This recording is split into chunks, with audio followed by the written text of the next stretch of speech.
Holiday Angkasa Wisata kembali melepas 433 jemaah umroh charter satu pesawat pada musim umroh 1446 Hijriah dengan penerbangan dari Palembang menuju Madinah menggunakan maskapai Lion Air. Pada Kamis 21 November 2024, Holiday Angkasa Wisata kembali melepas sebanyak 433 jemaah umroh.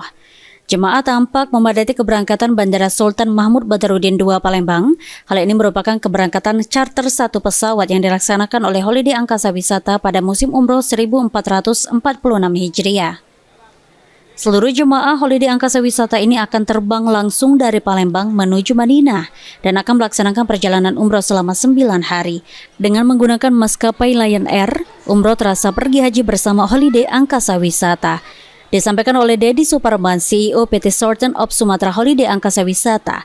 Holiday Angkasa Wisata kembali memberangkatkan 433 jemaah umroh charter satu pesawat di kloter ke-9 di musim 1446 Hijriah.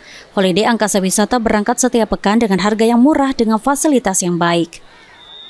Hari ini 21 November 2024 kembali Holiday Angkasa Wisata PT Sultan of Sumatra memberangkatkan umroh terasa haji yang ke-9 kalinya, kloter yang ke-9 kalinya di musim 1446 Hijriah.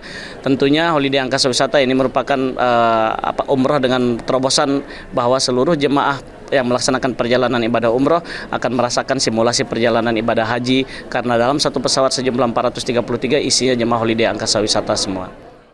Sementara itu harapannya semoga Holiday Angkasa Wisata sukses sehingga jemaahnya semakin banyak. Dan untuk jemaah umroh, semoga dapat melaksanakan ibadah umroh dengan baik sehingga mendapatkan umroh yang mabrur dan mabruroh.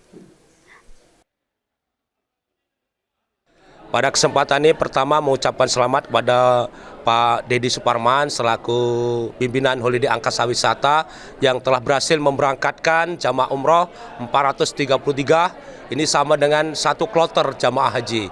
Maka dikatakan umroh rasa haji. Ini merupakan yang mungkin yang kami rasakan umroh rasa haji Holiday Angkasa Wisata ini. Yang satu hanya jamaah khusus Holiday Angkasa Wisata. Brian, PAL TV.